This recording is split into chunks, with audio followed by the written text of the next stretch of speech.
Good morning, friends. Hello, hello. How are you this morning? Hope you're doing well and that it's a good day.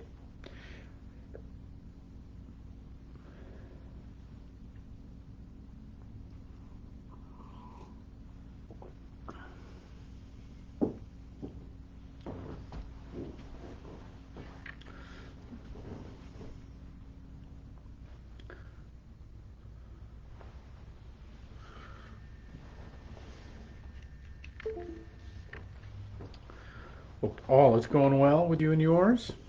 Good morning, good morning. Hey, Karen, good morning to you. Glad to see you this morning.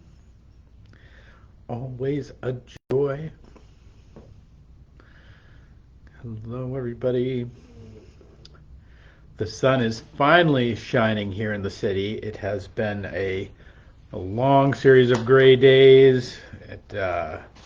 It is so nice to see that the sun is shining for a minute. So we are going to enjoy it.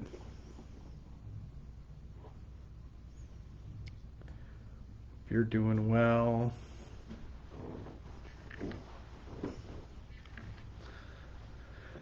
Hello, everybody.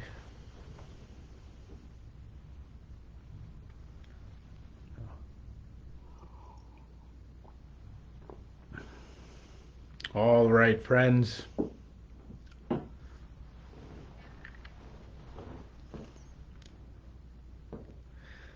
Let's get going this morning. Welcome on the 15th day of February, this Thursday at 11:11, and I'm glad you're here and with us. We come this day to the first day of, well, the second day of Lent, but I think really it's the first day of actual Lenten practice, that the beginning with Ash Wednesday yesterday, and these 40 days that will journey us towards Easter and journey us towards the cross and all that that means. And I want to talk a little bit about kind of this, just as we head into Lent and as we're kind of contending with this, a little bit about why we do these crazy things that people do, whether they take up a discipline or they don't, or they add something to their life, or however we're to contend with these things. Whatever it is we're wrestling with.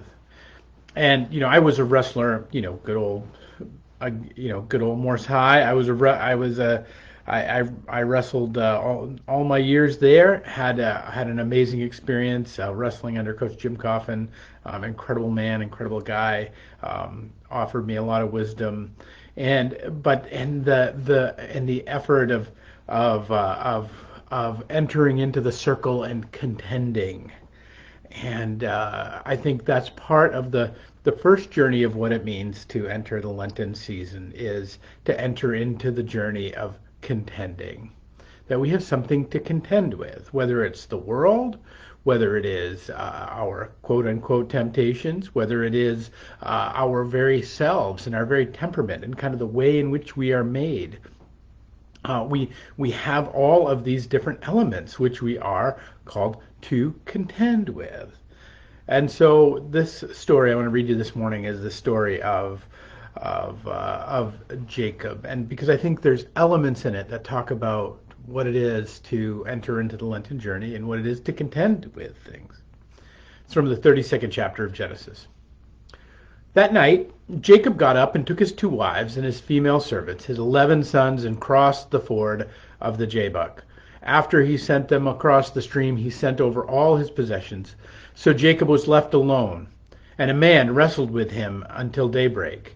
When the man saw that he could not overpower him, he touched the socket of Jacob's hip, so that his hip was wrenched as he wrestled with the man. And then the man said, "Let me go, for it is daybreak." But Jacob replied, "I will not let you go until you bless me." The man asked him, "What is your name?" "Jacob," he answered.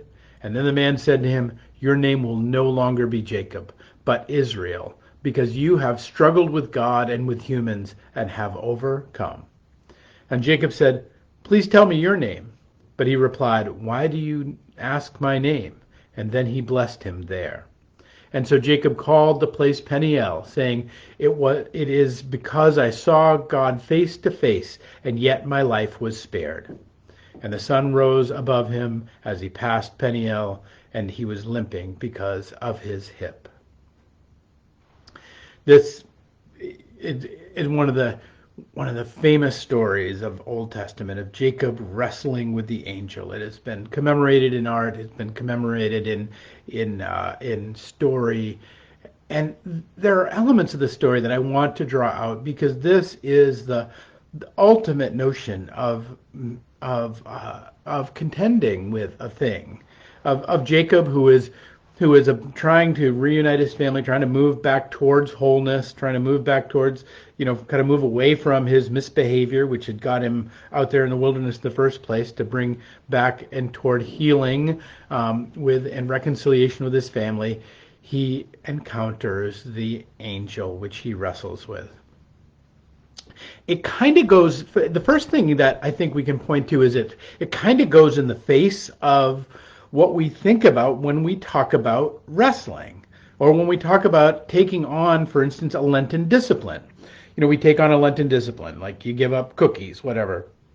You give up something sweet. You give up social media. You decide to fast one day a week. Whatever your discipline that you enter into, you decide whatever it is you decide to contend with, whether it's but what that implies, our implication of where we end up framing this is that we start thinking about this. That's because there's something that needs fixing, right? Something's broken. We need to be better than we are. We need to be somehow improved. We need to be that we've we're eating all the brownies, and we need to stop eating all the brownies. Maybe we have one brownie instead of 18 brownies. Where our lives are become unmanageable with all of our social media posts and how famous we are, and we have to, and how much we're getting our dopamine circuits hijacked by clicks and screens, and we decide to try and fix that because it's a thing that's wrong. And that becomes the thing that we're wrestling with. And that's fine for us to think that. In fact, I think we have to think that way to a certain degree. But it's not actually what's going on. Because what's actually going on, I think, looks a lot more like what's happening in the book of Genesis. What's actually going on looks a lot more like we're not wrestling with our devils. We're not wrestling with our demons. We're not wrestling with the things that would destroy us. We are actually wrestling with our best selves.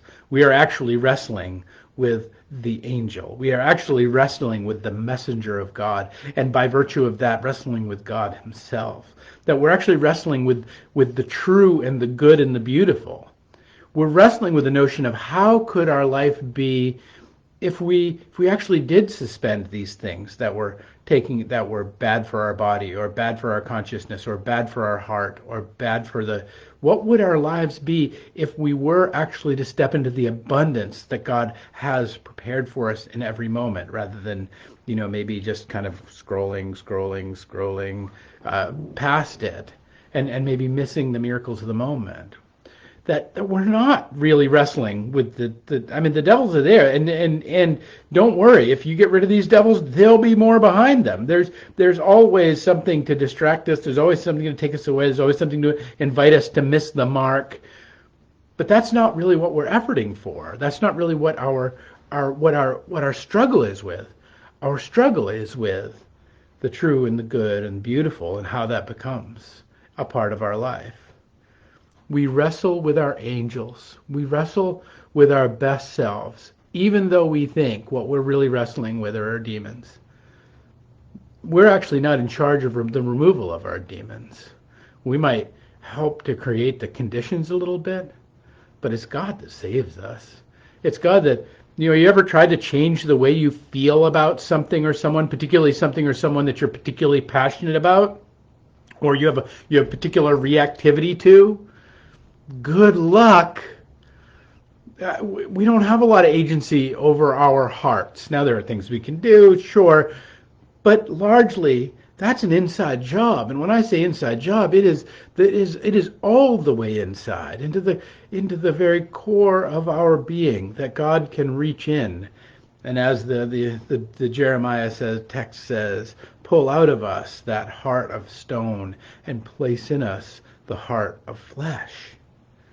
So that remember, if you decide to take up a discipline this Lent, that you are not wrestling with this, how bad am I and how bad can I be, or you're actually wrestling with the most beautiful version of who you might be. You're actually wrestling with the message that God has for you, of your blessedness and your beauty and your wonder and the wonder that could come into your life if these pesky things that get in the way were set aside. And that's the real struggle. The second thing is what the point of wrestling is and what the point of taking on these disciplines are in the first place. Notice Jacob loses the wrestling match. Notice that Jacob doesn't win. He doesn't go for the pin. He doesn't get a takedown. He doesn't get a near miss. He barely even gets an escape. Like Jacob, he comes away from the encounter limping. In fact, he comes away marked by it, both limping and with a new name. He comes away transformed by the encounter, but not in ways that we would necessarily think are the ways he went to, but he wrestles even beyond daybreak, even beyond the point that he's supposed to quit, even beyond the point where things are revealed. The thing about wrestling in the dark, and I think this is a lot of what our disciplines uncover in us, is that they actually that when we step into the disciplines, when we step into these Lenten things, what they go from is they kind of go from dark to light. They go from, I'm going to do this thing, to this point where we begin to where the thing that we're doing, the real motivations and the real wrestlers are actually unveiled at dawn. And even when we see it, but even when we see these patterns in ourselves, when we see these patterns in ourselves, we then begin to understand that, and even when we begin to understand, it's not then like, okay, we get it, like we can just hang it up now. Now we understand that what is driving our things. No. It's actually that we continue to struggle, that we continue to effort, that we continue to push on the rock, and that we continue to wrestle in it. You see, because the transformation, what is there is not that we are supposed to win. It is that we are supposed to be transformed in the process of the wrestling, that we get a new name, that we are changed, that he now walks a bit with a limp, that he now shows signs of having been someone who's been through a thing. You see, friends, that even that the effort we go, because this is the thing that we get hung up on. When we get in this business of thinking we're wrestling against our demons, when we get in this business of thinking we have to overcome this thing that we're wrestling with, no. What is invited into this is to hold on until we receive a blessing. Hold on until we receive a blessing. Hold on until we receive a blessing. That there is blessings to be had in the struggle, not in the winning. And where we think we're wrestling with our demons, and where we think we have to overcome this evil stuff, the the reality is we're actually being shaped into a vessel, into a person, into a character, into a being that can then hold this greater effort and this greater weight. We are being renamed and retooled to do heavy lifting and to do hard things.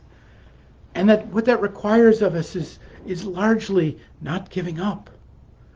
Simply staying in relationship with God. Continuing to talk things out with God when they don't make sense. And when we don't know why. And we don't know why our body continues to break, or our emotions continue to get the best of us, or our head continues to just not understand, or the life continues to keep kind of dealing us bad hands after bad hands. That whatever it is we perceive as the struggle, the invitation is to stay on the mat and to keep wrestling it out, to not let go.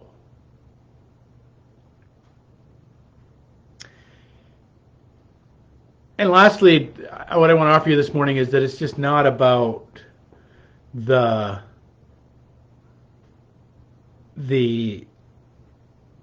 kind of correction of our life. It's not about but it's about finding out who and whose we truly are. It's about the revelation of identity. That we get a new name, that we get into real conversation with God. And that we see, this is one of those places where it's that again and again Bible tells us, again and again the Old Testament tells us that for the ancients they could not see God face to face, and yet here this is the place where it is called Peniel. It is because I saw God face to face, and yet my life was spared. That we get to find out the real nature of our character. And the real beauty of who and what we were created for in this world. The way in which we can open it up. Not to just keep the devils at bay for one more day, or not to simply, but to open up this new journey into a new land with a new name. Because the old doesn't serve us anymore. And it was never who we really were to begin with. The name of Jacob is the name that it's given. The name of Israel is the name of blessing. The name of the one that travels with God. Friends, as we enter into this Lent, don't feel like you got to get it all right, because that's not what it's about.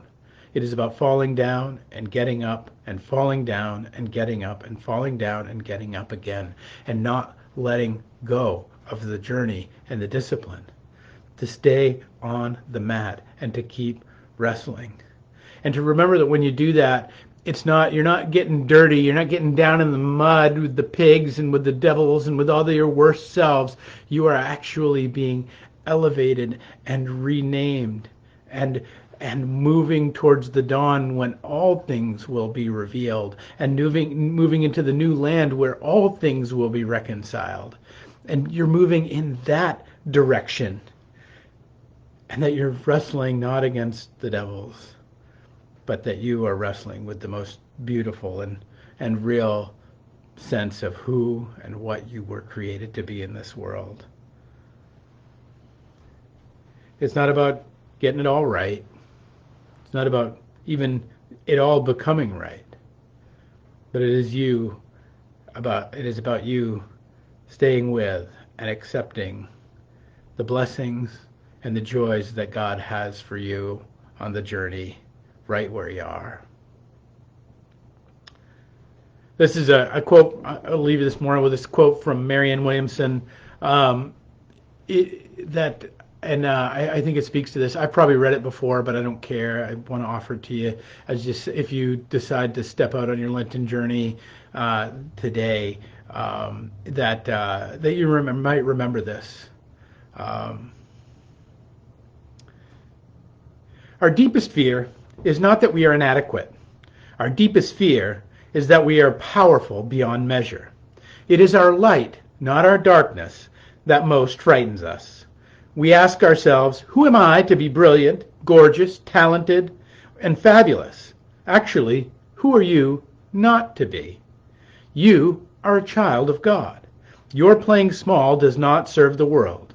There is nothing enlightening about shrinking so that other people do not feel insecure around you. We are all meant to shine as children shine. We were born to make manifest the glory of God that is within us. It is not just in some of us. It is in every one.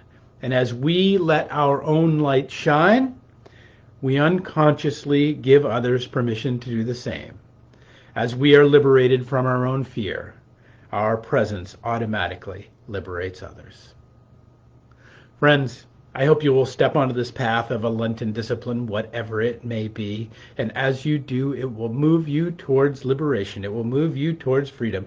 As it will move you towards strength as you wrestle with this best self of who God calls you to be and who God promises will be the one who will to receive all goodness and all joy in the living of your days.